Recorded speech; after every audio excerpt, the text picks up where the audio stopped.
This is a talk about what I call cosmic comic consciousness, and humor as a healing art. Now, when I looked up the word healing, the source of the word healing, it means to restore wholeness.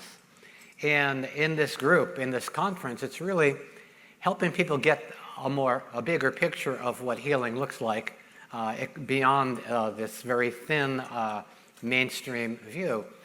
And humor is a way to expand our view of life and restore the whole picture. Particularly in these times when there's such bipolar insanity in our political system and in our world, people say, well, how can you find something to laugh about in these times? I'm reminded of a true story. This is my favorite true healing humor story. It happened about 60 years ago during another worldwide crisis, the Cuban Missile Crisis.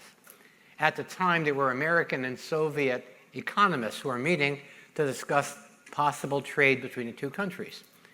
Well, of course, when the news of the missile crisis hit, everything stopped, and there was tremendous tension in the room.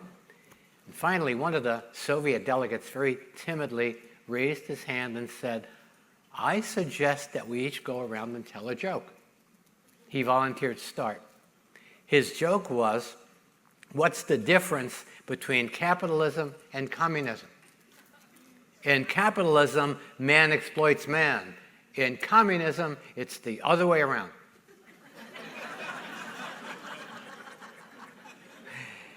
And you can imagine how the tension just exploded in the room. All of these people who didn't know if they would ever see their loved ones again, all of a sudden in this silly joke where the man told a joke about his own system, brought the whole house down in humor. So I'm thinking that in these times we need to have those kinds of unifying jokes, unifying humor that create bridges between people rather than separation.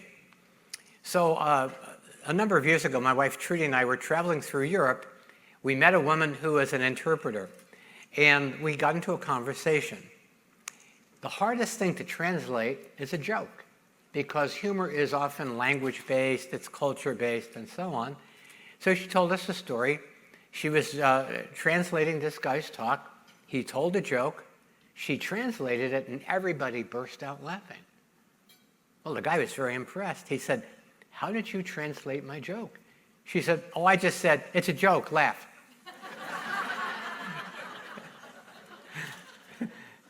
So I've been telling that story for a number of years, and each time I tell it, I realize that it's a joke, laugh is the official mantra for cosmic comic consciousness. Because when we're able to take something that happens to us, particularly if it's not life-threatening, but just laugh-threatening, where we get grumpy and so on, if we can get to that perspective of humor, it actually changes the field. A number of years ago, before I met my wife, I wrote a book with a psychologist called Friends and Lovers, How to Meet the People You Want to Meet. And we interviewed hundreds of people about how they met their partners, and also about the qualities that they're looking for in a mate. And I was very surprised to find sense of humor was at the top.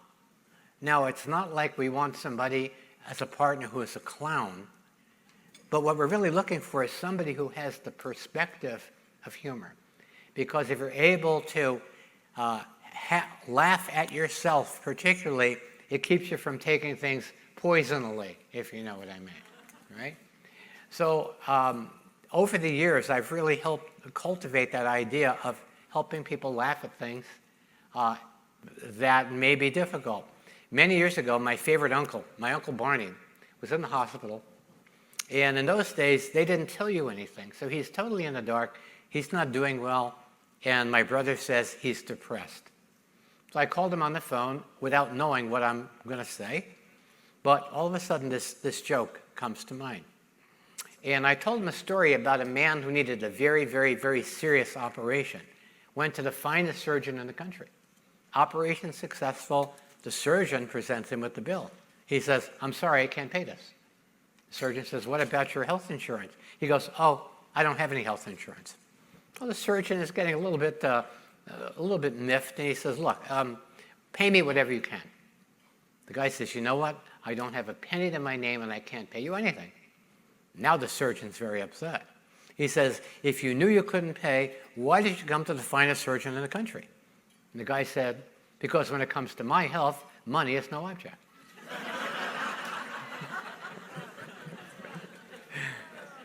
And my uncle just burst out laughing, and we spent the next half hour telling jokes back and forth. And, it didn't cure his physical condition, but it helped heal his spiritual condition. Now, again, it's never right. I remember I met a doctor, and this is in California, and he had a patient who had varicose veins. And she's pointing to the back of her legs, and she says, look, Interstate 5 going right down the back of my leg, and she made a joke about it. Well, this was a young doctor, and so when he had his next varicose vein patient, he made a joke about I-5 going down the back of her leg. She didn't find that funny for some reason. So it's always important to get permission for something like that. Years ago, I went to this doctor, first time, and he sticks out his hand to shake hands, and there's a big clown thumb on his hand, a la Patch Adams.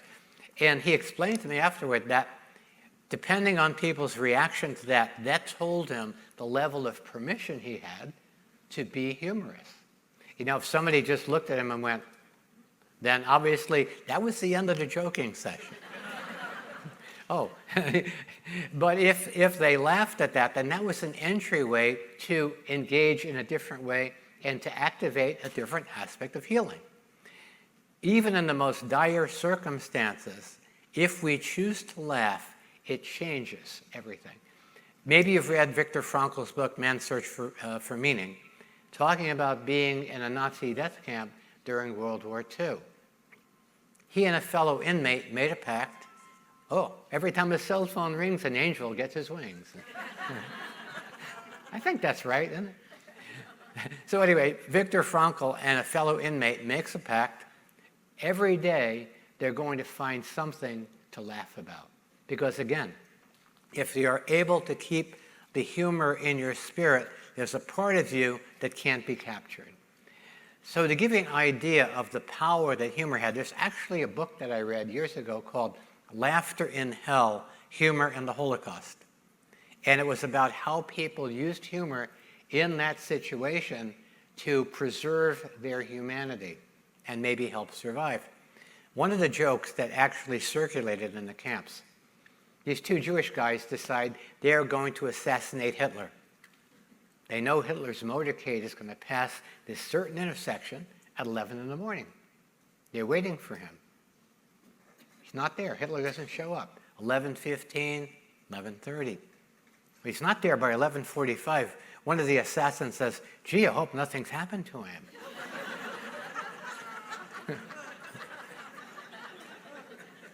Now think about the leverage in that, or we would call it leverage, but think about the leverage in that. So it's a joke, laugh is the mantra that is the entryway to cosmic comic consciousness. It gives you that perspective, is it really that serious? And can I find something humorous?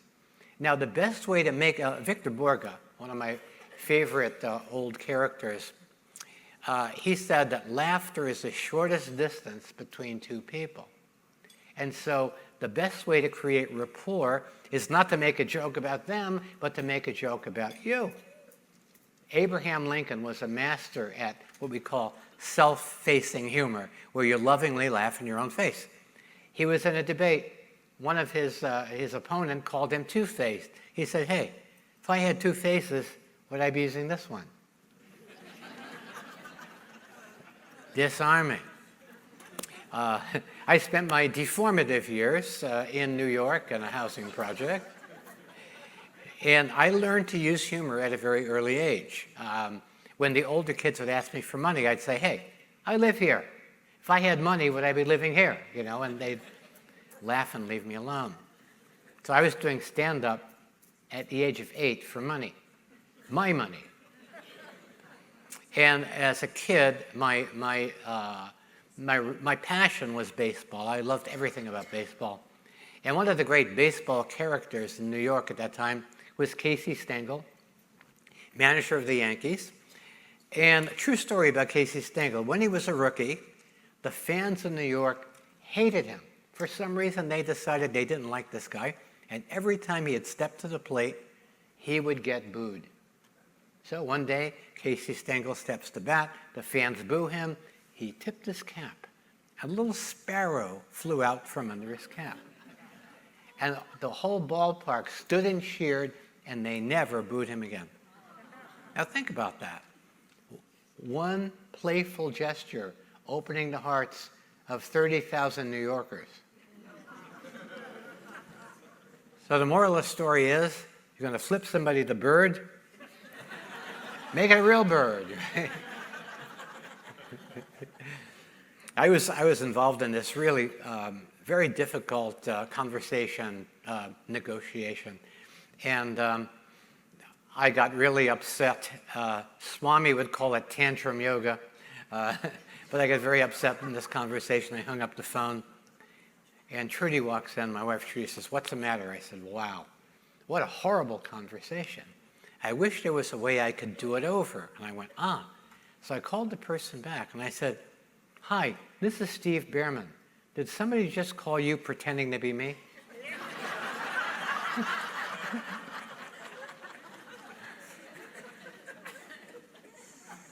So this practice of self-facing laughter brings people closer together. You know, it gives other people permission to be vulnerable. It gives people permission to be vulnerable. You know, in comedy, in the world of comedy, a comedian will say, after coming backstage, "I killed," or "I died." Nobody wants to die. You know, when you die, you know, the audience is against you and all of that stuff. And, you know, the idea of killing essentially means you're overwhelming the audience with your, with your comedic ability. And laughter is kind of like making yourself vulnerable, right? So it's really important to create a space where people are feeling vulnerable. One of my first shows when I first started doing the Swami, was at a club in Chicago that I'll call the Slimelight. A mob-run place, and I had to collect money from the mob. That was really fun. But anyway, I'm doing the Swami, which is a very open-ended thing, and these three guys are being very obnoxious and heckling me. And I stopped the show, and I said, as the Swami said, "You know, I think you're baiting me. And when you bait a great spiritual master, you know what that makes you? That's right, a masturbator." And the whole audience laughed, and the three guys left. And I went, "You know, I don't want to do that. I'm from New York. I know how to insult people." By the way, in New York, if you don't insult your friends, they get insulted. "Hey, what's the matter? I'm not good enough for you to insult?" You know, so I knew how to do that, but I realized that the most powerful form of humor is humor that creates vulnerability by allowing the audience to feel safe, that you're not going to smash a watermelon all over them, and so on. So self-facing laughter, self-facing humor is one of the keys to using humor to connect with other people.